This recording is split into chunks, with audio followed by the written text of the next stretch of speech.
Let's get started. So, hi everyone, welcome. My name's Ina. I'm the head of admissions here with Artbound Initiative, and I'll be conducting your workshop today on how to land an internship in the creative industries. Just very briefly, we at Artbound are a career accelerator for creatives. That's why we're talking with you today, as we do a lot of professional development as well as internship placement.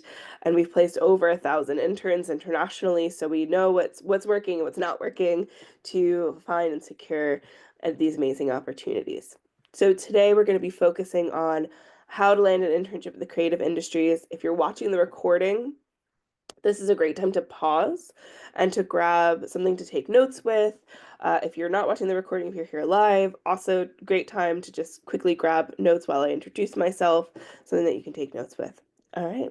And then a little bit more about who's conducting this workshop today. So, a bit of background about me.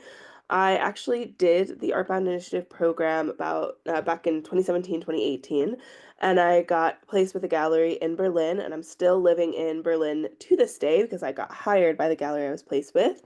Since then, I became a senior in a company around 25 because of the different tools and skills that ABI gave me and my advisor gave me, and I came back to be the head of admissions around that time to give back to the next generation of students coming up. So successfully, I've helped place over 1,000 interns internationally, and I've built hundreds of company partnerships worldwide, as well as given thousands and thousands of hours of coaching to students internationally. So that's the expertise that I'm bringing with me today, and why I'm giving this talk today.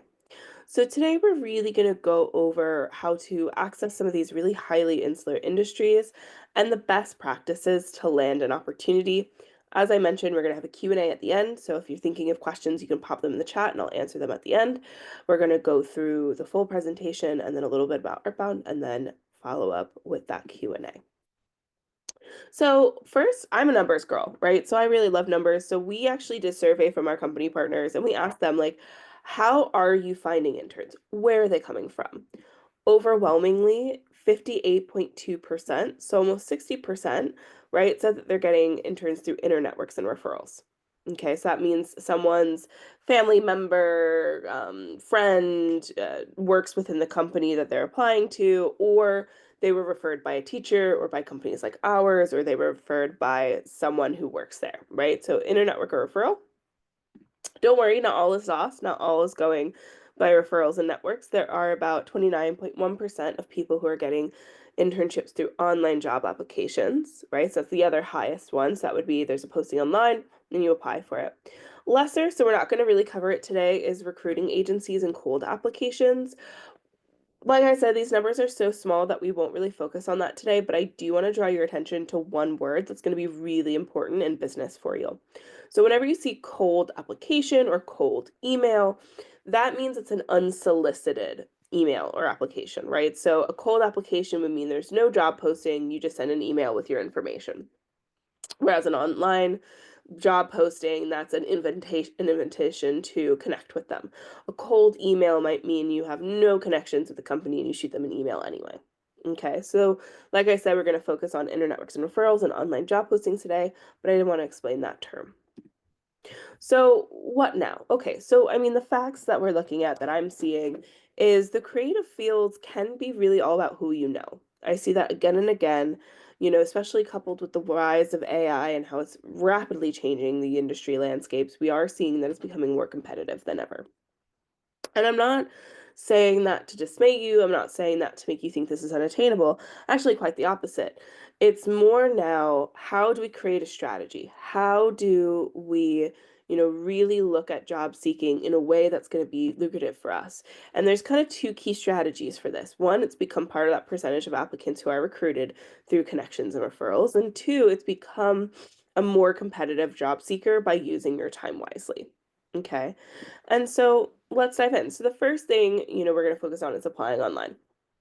So one of the biggest things when you're applying online and in general, what you need to think about as a young professional is you are going to be Googled and people are going to Google you. You're going to need to Google people. People are going to Google you.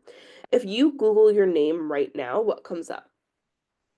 Do you post from long ago that you don't want out in the world? Does your own website come up? Does a LinkedIn come up? Like what comes up? Well, that's one of the first things I would start with is like Google your name and see what comes up and then like adjust things accordingly. Make what you want private. I would recommend making everything private that you don't want a job recruiter to look at. That, and I would also make sure that whatever is private, like let's say your Instagram doesn't have a photo that's the same as our Instagram. But what then do you supplement it with? Well, you want to build an online presence, right? So you want to build your creative brand on LinkedIn, on if you're a video person on Vimeo, if you're selling things or in graphic design, Behance. You do want to create an artistic Instagram. I wouldn't say like you should not have any social media for your artwork. Actually, the opposite, you should have something for your artwork. Maybe also a TikTok or a blog or a website or other platforms, right? Based off your industry. Now, one of the really key things when you're building that online presence is you want there to be a consistency in your online persona, right? You want people to be able to go to your LinkedIn, to your website, to your Behance, and be able to tell that it's you across all platforms. How do you do this? Well, you do this with profile pictures, right, that are the same, with the same background, with logos, with making sure that there is a background, that making sure that there is a portfolio picture, profile picture, or headshot, I should say, if you're using LinkedIn, making sure that there's a commonality across the different pages, making sure maybe use the same colors, etc. So that's one. And two is you want to be posting relevant content on your different platforms. So on your website, that you want to keep more for finished pieces. Think about a website as maybe a portfolio website or a blog website. Not everyone's going to need a website, but if you are, creating or producing a portfolio for your course, you're going to definitely want a portfolio website. Okay.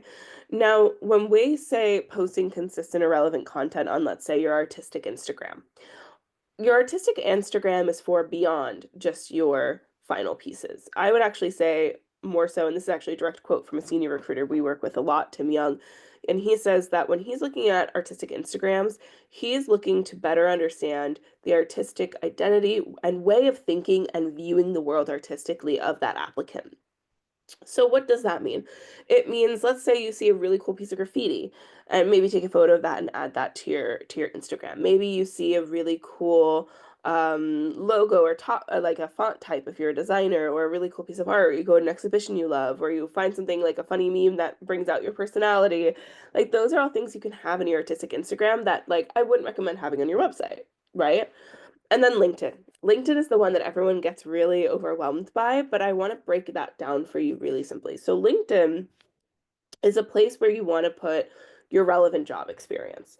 Make sure that you are connected with your school. Make sure that you are, making sure that you have a headshot on there and a background photo. I would try to aim by the time that you leave school that you have at least, I don't know, 50 to 200 connections. And it doesn't have to just be peers. This can be faculty, this can be staff, this can be your professors. I definitely would highly recommend all of you are following the career like office. They're the ones who set this up. They have a lot of great posts on LinkedIn. Like make sure to be following them. And then I would also start following any company that you're interested in maybe working with one day. Like if you want to one day work at Disney, start following Disney. Like you have sections where you can follow interests and things that interest you. I would start following professionals in the industries that you're interested in, even if it's the fine arts industry, especially in marketing, especially in advertising. There's a lot of really cool people that you can be following that will share articles, and that makes it really easy to post something because you can repost one of those articles with some of your thoughts. Now, I would not say you need to be on LinkedIn every day. I would say you need to be on LinkedIn maybe twice a week, 5 to 15 minutes a day maximum of like adding people, repost an article here or there. I would say maybe repost one article once every other month. Every month might be a lot. But that would be more what relevant content is for LinkedIn, sorry, not Instagram. LinkedIn. On Instagram, I would try to be on, depends on if you're building followers. If you're trying to build followers, maybe be on it a little bit more regularly than twice a week. But you don't have to spend hours a day on it, right? Again, on both things, follow things that interest you, follow other artists, follow like community members, things like this. So you're getting a more inside scoop to the industry. So let's look at a really good case scenario of an online presence. So this is Carlos. Carlos is a graphic designer. He is a brand strategist. But one of the things that I like that he does really, really well. So if you look at his Instagram, you look at his LinkedIn, first of all, he has the same imagery across all of his platforms. And it's a very simple logo. Now, if you're going, oh my gosh, I could never do this is a great time to skill swap with maybe one of the graphic design majors on campus or someone who really loves graphic design to help you make like a background logo. Or find something really simple. Like this is just his initial with one inverted, right? It's quite a simple logo, you could say. And then one of the things that I think he does really well that I think anyone can do is if you look at his bio, he actually uses asterisks and he uses similar bolded or highlighted, like, capitalized words that makes it really stand out and all look cohesive together. So what that looks like in actuality, so this is a website, very clear on who he is. And then he has a white background. This is really important, guys. White if you're in film, black, but you can do black, but I would say white backgrounds are best, unless if you're in 3D animation or animation, motion graphics or film, then if you want to opt into a black background, because that will be better for your pieces, then you can. And just very clear imagery that you can click into. When you can use mockups, the better. Mockups are your friends. And yeah, but then if you look at his Instagram, and it's gonna load. Sorry, it might take a second. So you'll see it has like things that he's done, places he's gone, right? Exhibitions he's gone to. Now it also has like one of my favorite things that he has is here. It's like graphic design is my passion. He's a really funny guy. Like this makes sense. That's his personality. He has photos with some of his favorite artworks, things that he's worked on. So like it shows a blend, right, of his work, but also his personality and things that he's interested in. And that's what an art Instagram can be or a TikTok can be. It's also like showing the behind the scenes, right? And so in terms of applying online, so you've made all of that cohesive, like consistent, cohesive online materials. Now what are you doing? Well, now you're going to start reaching out to companies. So I would first, before you even start doing this, I would create a target list of about like 10 to 15 companies you want to reach out to. Now, maybe have one or two big ones, like Disney or whatever. I'm using them as an example because I was just on their streaming platform. Gotta love going and watching some of the old ones, right?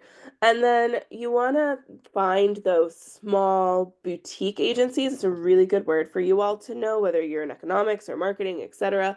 Boutique agencies often mean smaller team, bigger clients, right? And then I would think of like 10 to 15 small, local, mid-sized, boutique, large. And I would start targeting those companies, researching them, following them on LinkedIn, apply for their newsletter, like really just start like stalking them online. Comment here or there, something, see if there are people in that company that you could, have an informal virtual coffee with or a chat with, and start tailoring your materials for them. Make it personal. So an example would be, let's say your cover letter. So dear, I don't know, we're gonna go with, I'm just gonna pull out random ones, right? Dear marketing agency Y, when I saw your 2022 Adidas campaign and your ability to use movement and shape with type overlay, that changed the game for me in terms of way that graphic design could be used. I would give anything to be a part of a project like that and learn from, blank and blank and blank who are on that project at any capacity. The culture that you bring to your marketing firm in terms of your spirit and ingenuity is a company that I feel like I would really excel in. And then you would go and break down your skills, etc. But what did I do there? Well, I flattered them. I found a very precise example. So one of the things you want to be thinking of when you're doing applications is actually looking through the work they did and find the things that excite you. I would try to find like at least one thing per company that like really excites you, whether it be their culture or it be projects they've worked on, and comment on that in your cover letter because that shows that you're actually invested. Okay, right? You tailor your materials, you're making it personal. In terms of your resume, what you should be doing is like having one screen that's going to be the job application, one screen that is your resume, and then look through and like highlight the different things that they highlight. And it doesn't always have to be like a job title that's the same. I think one of the big things that a lot of people feel really dismayed in when they're in university is that they don't have relevant work experience. Let me clarify something for you. At the internship level, typically internships are your first entry points into an industry. When we say relevant work experience at your age, a lot of the times all work experience is good work experience. What a lot of companies want to see at your level is have you worked under someone and have you worked with people. Now, ways that you can already be building your resume to get maybe like, let's say you want to go into marketing, to get the word marketing on your resume. Are you part of the marketing club? Can you do marketing for clubs on campus? Can you do marketing for campus activities? Can you do a work study with the marketing team on campus? Can you, I don't know, run a marketing 101 workshop for your local library? Can you volunteer and do that, right? So like, or, maybe for the fine arts world, let's say you're a fine arts major, you really love the fine arts. Can you already start working for a art supply store like Michael's or AC Moore or Hobby Lobby, right? Or Dick Blick, like these different, if you can't work yet in the industry, can you work with the materials of that industry, right? If you're going into film, can you work at a film equipment rental store? Can you work at a movie theater? Like if you already need to start working these casual jobs, can you do it that align with what you're interested in? A resume should be like a treasure map or a paper trail to why you want to work at that company. And when people, like when I say, take the resume, right? Take the job listing and then find and highlight these different areas. A lot of the times, what you would do is make sure in the bullet points you pull out, like if they're saying that they want someone fast paced, and you worked at McDonald's, that's a really fast paced job. Make sure in the bullet points it's like worked in a fast paced environment to make sure we got in blank amount of orders during rush hour, da da da.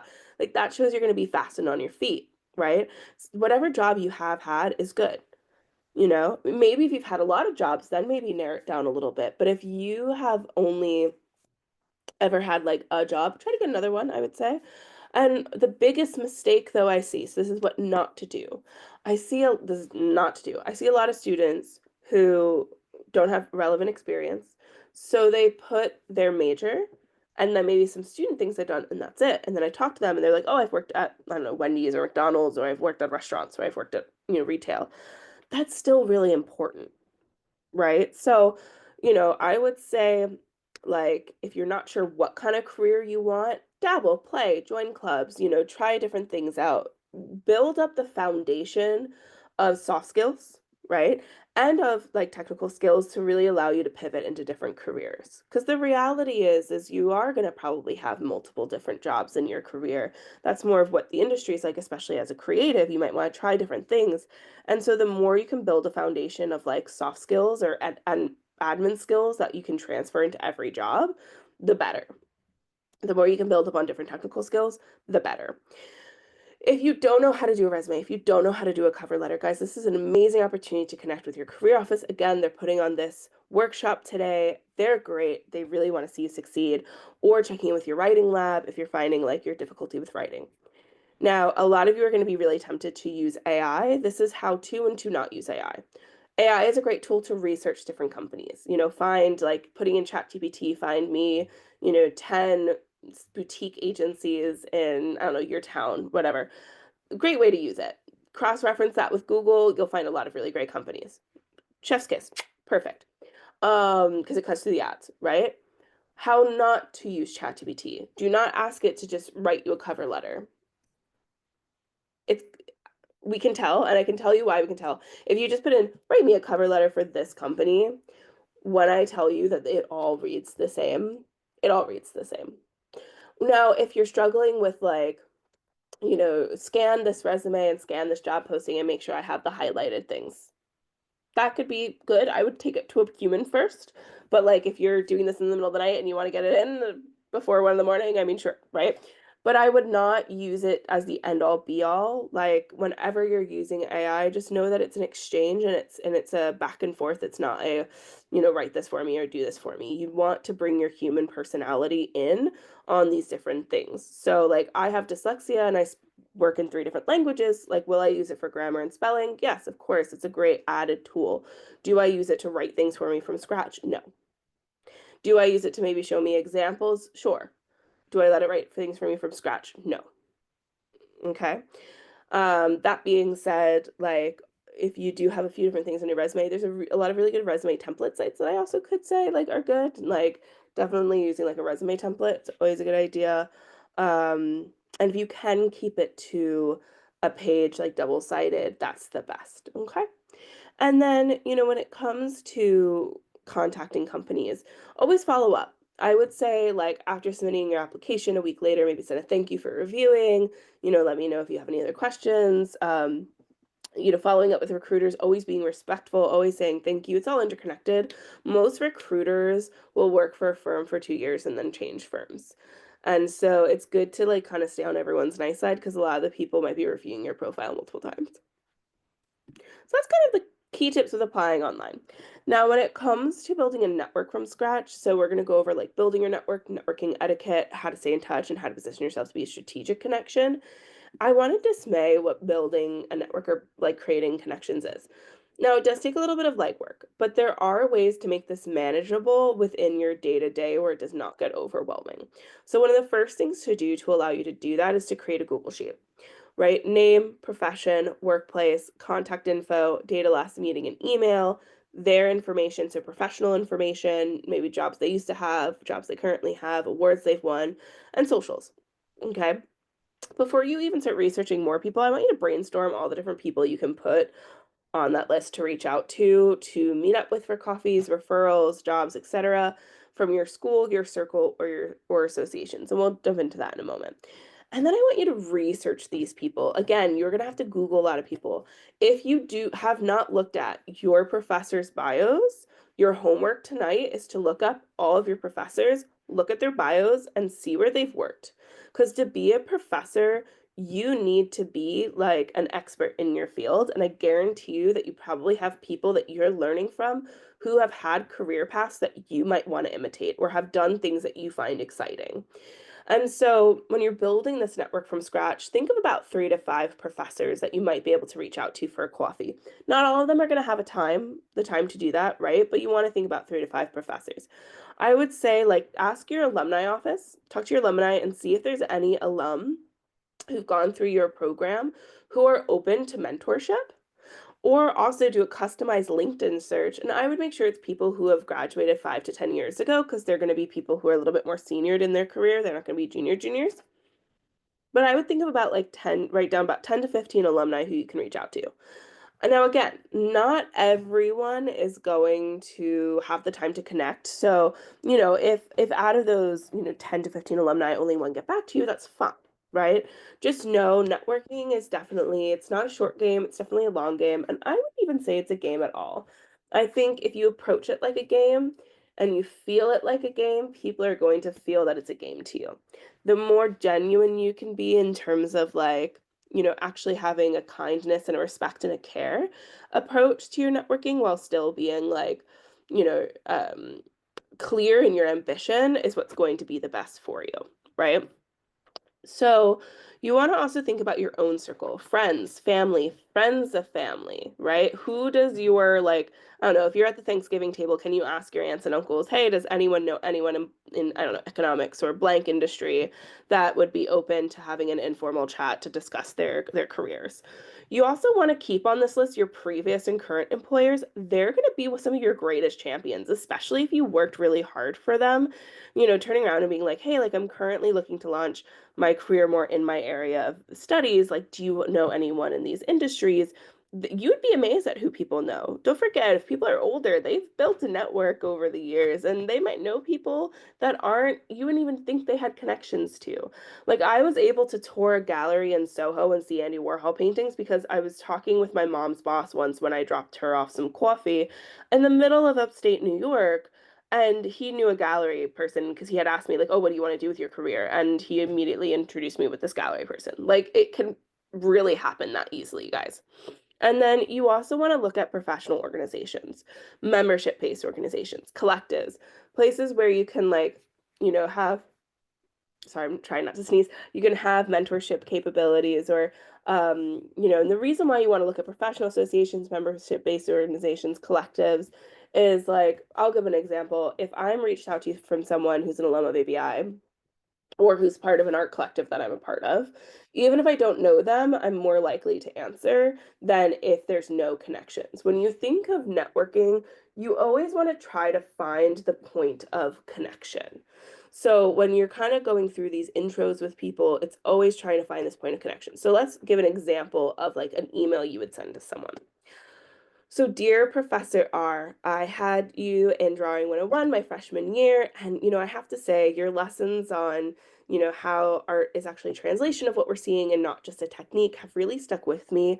I was going through your bio a bit, and I noticed that you had worked at the MoMA before becoming a professor here, and that is one of my aspirations, and I was just wondering if you had 20 minutes after one of your classes during your office hours or over Zoom where I could maybe treat you to a coffee and I could ask you having an informal chat and ask you some questions about your career and how you got to where you are.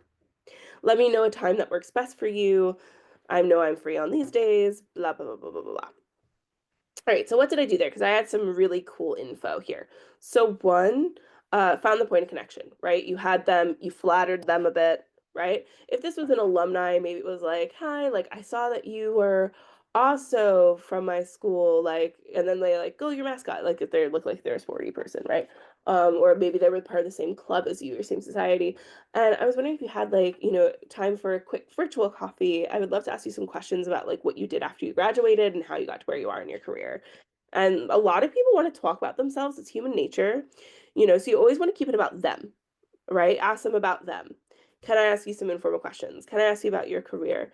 And then if someone doesn't get back to you the first time, I would say if you have sent professionally, if you have only sent one email, you've actually never contacted anyone. Like most people do not see the first email you send them. Even the CEO, it takes sometimes her 2, 3 emails for people to get back to her. Like it's just the reality. People are busy, people get a lot of emails, people get a lot of spam. So I would say if you don't get the first email, like a response, follow up. I would say maybe 7 days later or maybe a week and a half later, no more than 2 weeks, and then send one last email. So the second email should be kind of a recap that you're still excited to communicate, blah, blah, blah. The third email you should mention like, dear so-and-so, I just wanted to reach out one last time. I know you're very busy, but I would still be really excited if you have time for an informal chat in the upcoming weeks. Please do not hesitate to reach back out, although I know how busy you are, so this will be my final email. Hope you're having a great day. Bye. And what that did is one, it showed you're not going to harass them because that's really important. Like I wouldn't email more than 3 times because you don't want to harass anyone. But it also showed that you're still excited to chat if they still see that email and they want to reach back out. And then be prepared for your chat. I would make sure to have, questions lined up for them. I would do a lot of research, a lot of digging into their background so you can, have interesting questions. And one thing I would also really be prepared for that you're going to get, I think, in almost every conversation with elders, is have the answer to where do you see yourself in 5 years, and what would be your dream job? And a foolproof way to do this. So if you're someone whose immediate answer is, I don't know, okay, I'm going to implore you never to say that to someone because it will shut down the conversation. But here's what you can say instead. So if your immediate reaction is, I don't know, is that because of lack of confidence or is that because of overwhelm of choices? Whether it's either, a really good foolproof way to answer this is to, have a direction, right? And it's okay if you're interested in multiple things, but have a good way to say it. So I was someone who studied graphic design, but I knew I wanted to work more in the arts or in history. So my answer used to be, I'm currently exploring different areas within graphic design. I know I really like branding, but I think I might be better suited for layout design. And I know I really want to work with artists, so maybe collaborating that in some way. Out of curiosity, since you're my professor, since you know the industry a bit better than I do, even just based off this conversation, do you know of any roles or jobs that I should be made aware of that maybe I don't know about that might be exciting or fascinating for me to look into more? So what did that do? One, that showed you have different ideas in mind, right? So like for instance, I said I wanted to be a graphic designer in branding and layout design, right? I had a few different pathways to take. I would even go maybe one step further and maybe be like, I know I want to be a senior graphic designer one day, especially emphasizing on layout design. And then you also said, okay, I want to also work with this. And then I flipped it back on them and I asked them if they know anything, right? It brings out their expertise. The reason why people are asking this question, it's not to put you on the spot. It's the reason why they ask this truly is because they're trying to listen for how they can help you. I know, foreign concepts, but I promise the reason why we ask this question is we're trying to figure out how we can help you and how we can best advise you. So if your answer is, I don't know, unless the person has training like I do on career counseling, they're not going to know how to pull that out of you, and it's going to kind of end the conversation. If you answer it like how I just outlined, it gives them a foothold on how to help you, which will make them feel good, make you feel good, and everyone will leave happy. Okay. Now, let's say in that conversation, you're looking, your goal out of that conversation is referrals, or your goal out of that conversation is a job. One of the biggest pro tips I can give is never ask directly for something.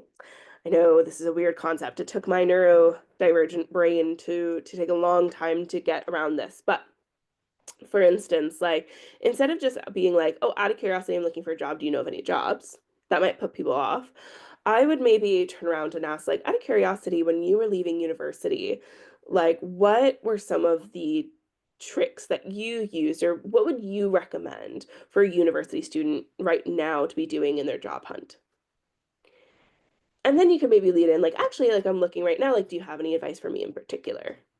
Or do you know of anything, right? Then you can lead in with a follow-up question, or, but you want to make people think it's their idea. Because if someone knows of a job, they may be like, oh, actually, you know what, so-and-so is looking for a job, and you seem really like motivated, so I'll let you like introduce you. Or if you're looking for a referral, same thing, like out of curiosity, like when you left school, like how did you build your first connections in the industry? Like I'm currently looking to build connections in the, economics or marketing industry. How did you go about getting your first connections? Right? Because again, it asks them how they did it, and then if they really do want to give you that info about how you should do it or connections for you, they will, right? And then golden rules of networking, always say thank you. So after, let's say, that meeting, you send a thank you, detailed thank you.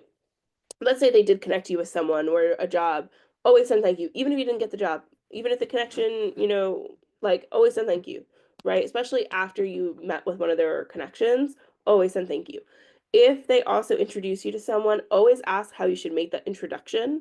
So, like, for instance, like, let's say they're like, oh, you should connect with so and so. You would ask, like, oh, do you want me to connect with them? Do you want to make the introduction? Like, contacts are currency, guys, especially in the creative industries, they are currency. So you never want to overstep or sidestep someone. You also want to congratulate them and support them on big news. One of the ways to maintain being a strategic connection is by literally being like literally congratulating them, going to their like events or big news. LinkedIn makes this really easy, but so do emails. I would also say, like, and don't do this all the time, but let's say there's an article that you see pop up on a topic that you were talking about with that person last time you saw them. Send it to them. I've done that. And then that's opened up really great reconnection after months and months and months of not talking. And don't always ask for favors. That's definitely the biggest thing is when you are networking, like also just meet up with people just to enjoy meeting up with people and maintaining that. If you're always seen asking for favors, like people are not going to want to give back if you're not giving back to them. And send updates. So no more than every 3 to 6 months, but like send updates about your career growth because that's how you stay as a strategic connection, right? And then that's the golden rules, guys. So a little bit more about our bounds. So as I mentioned earlier, we actually split our program into kind of 4 key components. So we have a full academy where if you like this was a nice like little taste of our coaching, but we go into a lot more detail. We do guaranteed internship placement. We do this academy that's about like over 40 hours professional development. We have an international network that you would join of over 1,000 alum from all over the world, and we give dedicated support through our whole program. We place in New York, Chicago, LA, London, Berlin, Melbourne, Sydney, and we have virtual internships as well. We have a wide range of areas that we place in. So as you can see, so for those, a lot of unit times are probably going to be more under here, but we have a lot of different areas that we place in. We do have a tuition for our program. I'm going to send in the chat the links where you can connect with an advisor via email and via call link. So you can go through the program in more detail and they can answer all the questions you have about the actual program. We are taking applications right now for fall if you're a senior, and those are going to be due on the 10th on our website, which I will send in the chat, then you can see them here. And then while I'm doing that, I want you guys to put your questions into the chat. We also have, while you're doing that, some really exciting events coming up in May. Let me just make this smaller. So we have an insider talk on the 10th of April about how Ian got into CBS. And then on the 15th about how Sylvia got into Google. And then in May, we're having ones on how to create like standout resumes, winning portfolios, recruit process, and these are all free to those who are in attendance today or watching the recording. And I will link that also in the chat for you all. And on the next slide, I have a QR code for those who are watching the recording. Perfect. All right, guys. So any questions? I did see one. So, is an art Instagram similar to like a cosplay and stuff? Yes, definitely. I would say that is very similar. If you are a cosplayer, great, you have that one. If you are an artist, you have that one. If you're not, like, let's say you're in, I'm gonna use economics just because I saw it was one of the majors. If you're in economics, you don't need an artistic Instagram, right? But if you are wanting to do things with like sculpture or fine arts or photography or film or anything like that, then yes, you would need an artistic Instagram.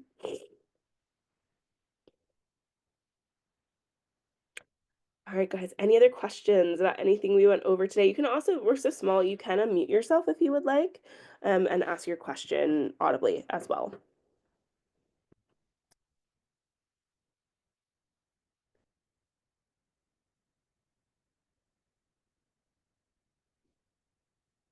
Nope, no other questions?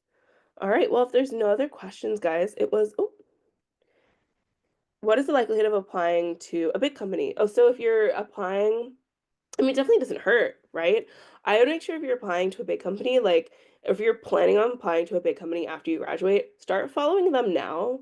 Like start like following them on LinkedIn and Instagram and things like that and engaging with their posts, start seeing who works for them.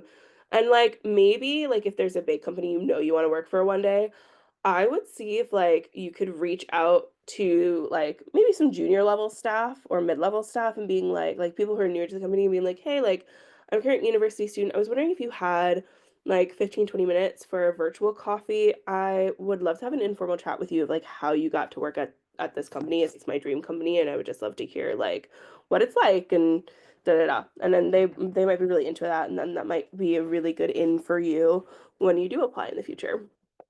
Anyway, any other questions? Yeah, like I would say they're not so much informal interviews. I would say more like informal chats are slightly different. So like an informal chat is like truly just like a back and forth, right? It's like an informal conversation. It's asking them maybe about the company culture and like how they got there and like again keeping the conversation about them as opposed to like you being interviewed. How can I make sure I don't get ghosted after applying? I wish I had the foolproof method for you. I know with our program, we don't allow that to happen because we have a very close relationship with companies, so we can have that back and forth. The reality is, it depends. Like, I've been ghosted from things before too, in terms of applications, and it's an unfortunate reality. I would say ways to not get ghosted. So, if you apply via email, send a follow-up email, no more than a week. Like I would give it a week, but if you do not hear anything after a week, send a follow-up email. And then send maybe one more and then like cut it quits. But like, maybe that one email, like I said earlier, email rule of threes, right? If it's like a link through a form and they give no email, you can try to see if you can find them on LinkedIn to kind of message them. Like I would like if you're sending in an application, I would try to like add people from that company first, like follow the company. Like again, see if you can also have an informal chat before you even send in the application at all. Because they may be at the end of the call, be like, okay, yeah, send your application and I'll forward it to whoever. And you'll be like, okay, great. But I would definitely say like unfortunately, there's no foolproof way to not be ghosted. I personally think that that should be illegal to myself, like in the sense of like if you're putting the time to put an application, like you should get a response, even if it's a no, right? But yeah, I would say like that would kind of be the main thing. So as a student, how can you navigate red flags for internships like multi-level marketing scams, etc.? Ooh. Um, One, I would first make sure to look into like, is this something that you want to be doing? Like, in terms of internships, like I think researching the company a little bit, like if their website seems dodgy or like, although let's be honest, some small companies don't have good websites, but like like I would look for the sign says a scam. Does it have an American number? Does it have like a contact? Can you try calling that number? You know, like those kind of things help. Um, and then like also too, is it referred by your school? Like I would reach out to your like career office and be like, hey, like do you guys have ideas for do you have any connections? I would say like if they don't want to do an interview at all, that's a bit of a red flag. And if they ever ask you to send anything like money wise, like or like confirm a checking account, like I don't know, some of those like I've seen those kind of scams before. Like, yeah, I would say like always make sure that like there's some communication with like a real human. That's the biggest one. Like for instance, at Artbound, because we like, a lot of us work remote. I'm in Berlin currently, etc. But we have consultation calls, so students can get on a video call with us, and so they see we're real. We go through the program with them. This way they're able to ask all their questions, and that's how they also know that we're not a scam, things like that, right? We do these. We work with universities. We're partnered with a lot of schools.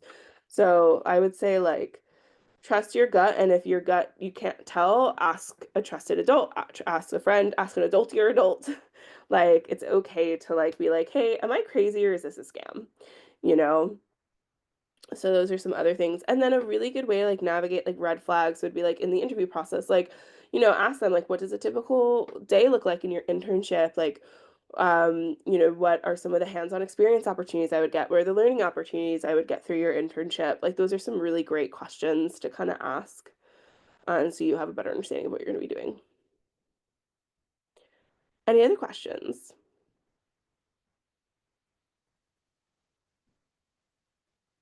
All right, well, I would say if there's no other questions, guys, it was an absolute pleasure. I'm going to stay in for an extra minute just in case there are any trickle questions.